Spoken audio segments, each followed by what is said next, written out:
Hello everyone. இந்த வீடியோல புலிகள் பத்தி தான் பார்க்க போறோம். புலிகள் இருக்கிற காடுகள் செழிப்பா இருக்கும் அப்படின்னு கேள்விப்பட்டிருப்போம். அது எப்படி புலிகள் இருக்கிற காடுகள் செழிப்பா இருக்கும் அப்படின்னு வீடியோவோட எண்ட்ல சொல்லியிருக்கேன். ஸோ வீடியோ ஸ்கிப் பண்ணாம அப் டு எண்ட் வரைக்கும் பாருங்க.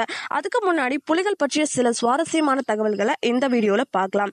புலிகள் அடர்ந்த காடு பகுதிகளில் வாழக்கூடிய பூனை குடும்பத்தை சார்ந்த மற்றும் பூனை குடும்பத்திலேயே முதலாவது மிகப்பெரிய பூனை தான் இந்த புலிகள். இந்த புலிகள் முழுமையான மாமிச உண்ணி விலங்கு. அதனால காட்டுல வாழக்கூடிய மற்ற விலங்குகளை வேட்டையாடி தான் உண்ணும். வேட்டையாடும் போது தனியா தான் வேட்டையாடும். இந்த புலிகளோட உடல் மேல இருக்கக்கூடிய வரிகள் ஒவ்வொரு புலிக்கும் யூனிக்கா இருக்கும்.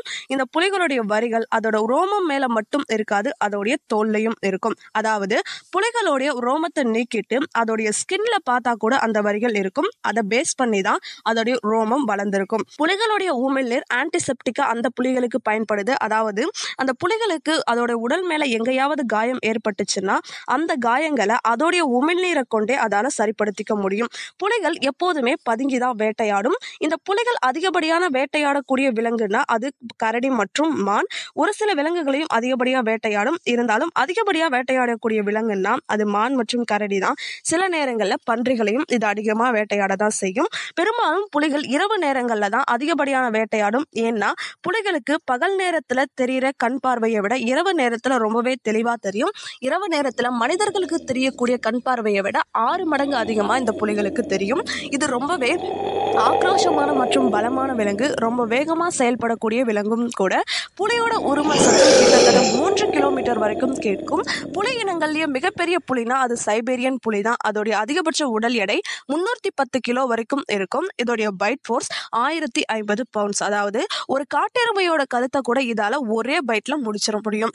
அந்த அளவுக்கு இதோட பைட் ஃபோர்ஸ் ரொம்பவே ஸ்ட்ராங்கா இருக்கும். பெண் புலிகள் 3 முதல் 3.5 மாதங்கள் வரைக்கும் பிரெக்னெண்டா இருக்கும். அதிகபட்சம் 3 முதல் 4 குட்டிகள் வரைக்கும் ஈன்றெடுக்கும்.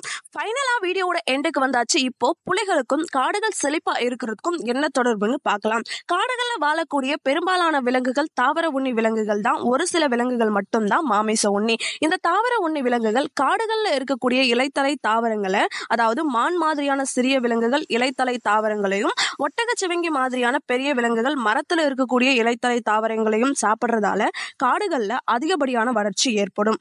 அந்த மாதிரியான தாவர உண்ணி விலங்குகளை புலி வேட்டையாடி சாப்பிட்றதால தாவர உண்ணி விலங்குகளுடைய எண்ணிக்கையை ஓரளவுக்கு குறைக்க முடியும். அதனால காடுகள்ல வறட்சி ஏற்படாமையும் பாதுகாக்க முடியும். அது மட்டும் இல்லாம புலிகளுக்கு சூழ்நிலையை புரிஞ்சுக்கக்கூடிய திறன் இருக்கு. ஒரு காட்டுல தண்ணீர் பஞ்சம் இருந்தாலோ அல்லது வறட்சி ஏற்பட்டாலோ புலிகள் அந்த காட்டை விட்டே போயிடும். அதனாலதான் புலிகள் இருக்கக்கூடிய காடுகள் செழிப்பா இருக்கும் அப்படின்னு சொல்லப்படுது. அப்போ புலிகள் மட்டும்தான் வேட்டையாடுமா? சிங்கங்கள் வேட்டையாடாதா? சிங்கங்களால காடுகளை செழிப்பா வச்சுக்க முடியாதா அப்படின்னு கேட்டா புலிகள் தான் அடர்ந்த காடு பகுதியில வாழும். சிங்கங்கள் சதுப்பு நிலங்கள்ல தான் கூட்டமா வாழும்.